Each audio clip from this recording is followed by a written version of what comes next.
Hello and welcome to another Menu Heroes Digest. I'm your host, Steven. That's right, Jordan's not here today. Now, he did leave a message for me to tell you guys, so here's Jordan. Hey guys, this is Jordan. Very sorry I'm not going to be able to make it to this episode of Menu Heroes Digest. I've just been rather sick last couple days, weeks even. And other family issues been going on. It's not been a great time for me. But at the very least, before I got sick, I did go to GalaxyCon in Richmond last week and had a real fun time. And I'll send Steven pictures of some of myself having fun before everything went bad.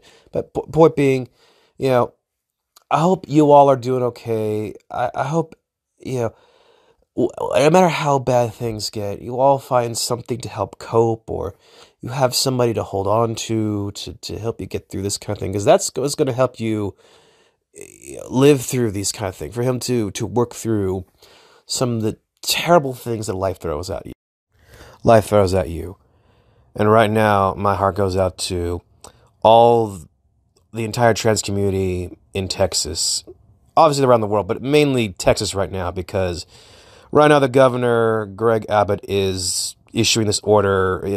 His idea of child protective services to investigate families of transgender children, and to basically, like, any kid identifying as trans is mentally ill. Any parent encouraging their kids to be who they are, is child abuse. And that I shouldn't even just tell you how disgusting and awful that is, but that's unfortunately the kind of people in power right now that feel this kind of way. And I again, my heart goes out to all y'all for this, and just nobody deserves to be hated or looked down upon just by who they are.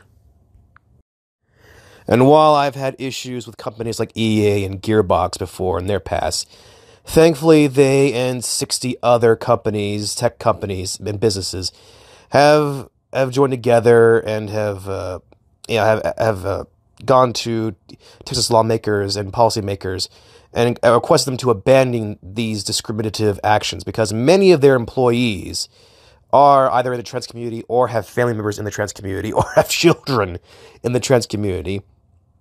And despite EA and Gearbox's many, many mistakes of the years, they recognize that, no, we need our employees. We need to make sure they're not flat out discriminated by, by outrageous laws. And I'll give them this credit. They're at least taking a stand on this, more so than some other companies, I'll say. Disney.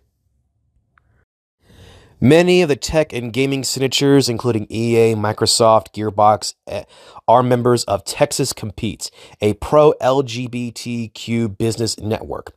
Texas Competes managing director Jessica Shortall told Kotaku that many Texas businesses are practically motivated by talent retention. The labor market is tight for hiring technical employees, and employers have had job offers turned down when they ask candidates to relocate to Texas. This is especially significant when 30% of game developers identify as something other than straight, and about 10% identify as different gender than the ones assigned at birth. And so then I've just now found out Gearbox Entertainment has taken a stance for transgender rights last year, as an executive testified against a bill that would ban transgender athletes from competing in sports. Gearbox CEO Randy Pitchford opposed Texas anti-trans bathroom bills in 2017. So, okay. Good on you, Mr. Pitchford. All right. Also, Ms. Shortall told Kotaku that she believes the movement against the law was relatively quiet in the first week because it wasn't clear whether the order would hold up in court. On March 2nd, the American Civil Liberties Union of Texas managed to block Children Protective Services from investigating the parents of a transgender child receiving medical treatment. The court is currently debating whether or not the ACLU's restraining order in that case applies to the governor's order most boldly. I mean, yeah. I agree with everything he said. I think it's ridiculous that in 2022, people can't be who they are. It's crazy. Yeah. So let's just jump right in. It's going to be a short digest on account of it just being me talking, so I'm just going to rush through it. We don't have a discussion about what we think. So we'll start with Intellivision. Intellivision finally released an Amico unboxing, showcasing a supposedly functioning system. However, it's very sus, as the kids say.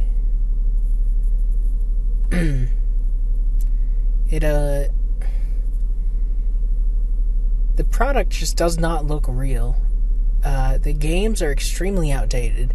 Interestingly, comments on the video are turned off. This is very obviously a prototype. This is just probably a scam, to be honest. Amico is one of those things. I told you I was going to make a video about it, and I didn't because I'm a procrastinating stinker. But maybe one day. I'll probably get the video out before Amico releases. Alright, so next we've got Gran Turismo 7. So, it is apparently an excellent racing simulator. But I wouldn't know, because I don't have a PlayStation to play it on. But also because it is heavily locked with microtransactions. The developer Polyphony Digital has had lots of feedback on this, obviously negative, and they've managed to make it worse. So now players are turning to a new remote play exploit to farm millions of credits while not even playing the game. So all cars in the game can be bought for credits. You can either earn them by playing the game or buy them, starting at $2.50 for 100,000 credits. The higher priced cars are $2 million, so that's about 20 in cash, which is crazy. So this player posted on PSN profiles that he developed a script that runs on PC to grind races for you. Now, you might be thinking, hey, this is a PlayStation game. Well, you can play it on the PC using the remote feature. So the script basically runs in such a manner that it requires minimal input, and so you can farm up to about 650,000 credits per hour. It's about 15 million credits per day, according to Kotaku. So, it's funny, because let me find it.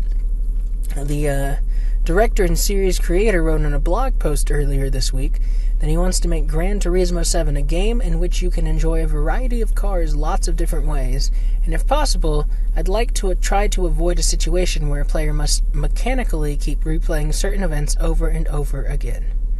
The irony of that statement is not lost on me, and the fact that people have found a way to indeed do that thing is hilarious. Next, we've got,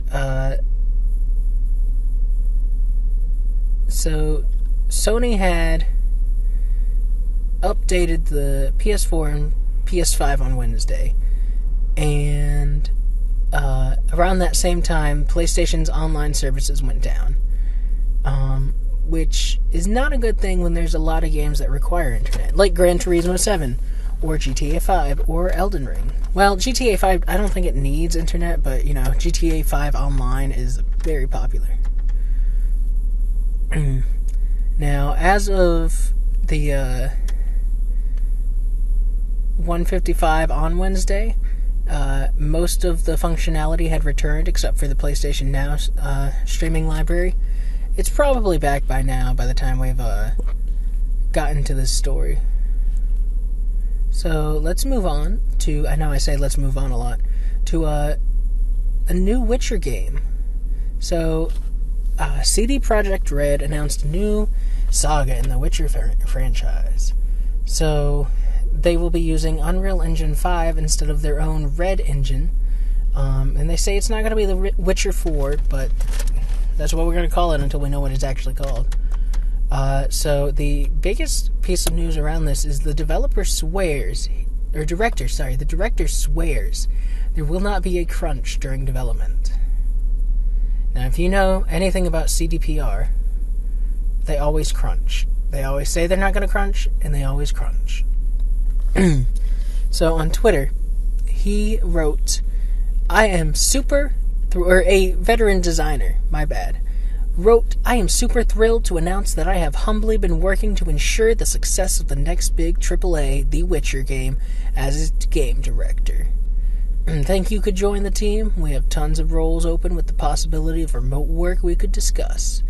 And then someone quote tweeted him and said he left out the part about horrible crunch and being tweeted like a dog, to which the guy responds, "Not on my watch, but very much on your watch." So, The Witcher 3 had extreme crunch. Cyberpunk 2077 had extreme crunch. In fact, they promised they wouldn't make anyone work mandatory overtime. And then, what did they do in 2020? They ordered mandatory 6-day work weeks in September 2020. So, and the game wasn't even finished by the time it got on consoles. So that's kind of telling. So there's going to be crunch. You'll know it's CDPR if you hear the crunch. Nintendo recently updated, they updated a lot of things recently. Two big things. They updated the Switch, and we finally got folders. Well, they're technically groups. And it's really weird because we're about halfway through the lifespan of the Switch. And to introduce groups it's a little late. The groups are kind of annoying to use, though, in my opinion. I don't like them. I'd rather just, focus on the 3 games I play. But that's what it is. It's bare bones. Yeah, see, somebody else says it. Somebody said, "Am I crazy, or does this not actually work for the home screen? Like, I created groups, but the home screen is still just the same horizontal list of titles." Yeah, this is almost useless. It's not almost useless? Mario Kart 8 Deluxe DLC came out this week. As you can tell, Xander and I played it. We did a Ghost Pepper Cheeto Challenge. That was fun. So I'll give a quick review of that. A lot of the tracks, honestly, don't look great.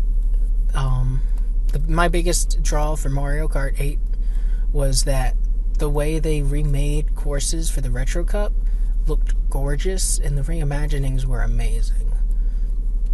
Well, then we get stuff like Coconut Mall, which, it takes away all the Miis, which, there's not a dedicated Mii maker, so that makes sense to a degree. But they didn't bother to even fill it up with toads or anything. The cars aren't moving, the escalators are now just aero ramps. And I know these are little things to nitpick, but when it's something that was in the Wii version, kind of feels like I have to nitpick.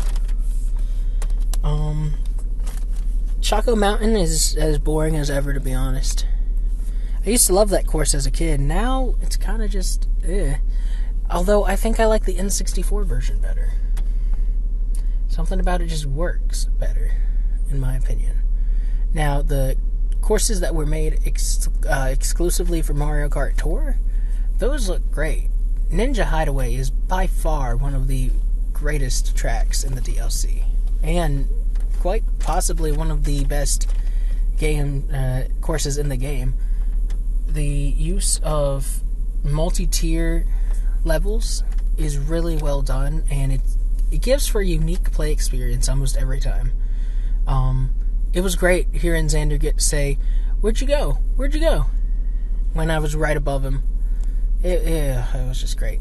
Paris Promenade I like it. It's fun. That last lap tripped me up. The Tokyo stage, I didn't care for it too much, but it still looked pretty good. And I know what people are thinking, it's Nintendo, don't expect great graphics. But, you know, when the base game had great graphics, you kind of expect the DLC to have great graphics. Moving on Monday, Epic launched the next season of Fortnite, which, you know, we don't really do Fortnite on this channel, but they announced that for the following 2 weeks, all the money it makes from in-game purchases will be donated to charities supporting humanitarian efforts in Ukraine. On Tuesday, they had already raised $36 million. Now this includes proceeds from all real money purchases, so between March 20th and April 3rd. This includes buying V-Bucks and cosmetic packs sold for real money. And proceeds from retail in-store purchases of V-Bucks cards will also be included, but only if they're redeemed in-game during the 2-week window. Which makes sense, because that's the only way they can really know, you know, somebody bought it. Xbox is also donating all proceeds made in the Xbox version. What's interesting is that they will be donating the funds it earns as quickly as it can. So they will they'll send the funds to the charities days after the transactions are reported, which means before they get the money, basically, because, you know, it has to go through all these hoops and stuff. It's really cool to see. Like I've said before, I do feel bad about people living in Russia, because a big majority of them do not want this, and they're just stuck with this because Putin is a butthole. But trying to think if there's anything else. I saw The Batman. That's great. It's a fantastic movie. Robert Pattinson did a great job. And it's really funny because he's come full circle. He started out, you know, when he became a household name, he was Edward from Twilight. He was a vampire bat. And now he has finally become the Bat, who is a man. The man bat. The Batman. Yeah, like I said, short episode today. Jordan's not here. I hope you get better soon, buddy. And in case you're wondering, things do sound different because I'm in my car right now. I had to go do laundry, and I didn't record this at home because there's some heavy stuff going on. But until next time, stay cool.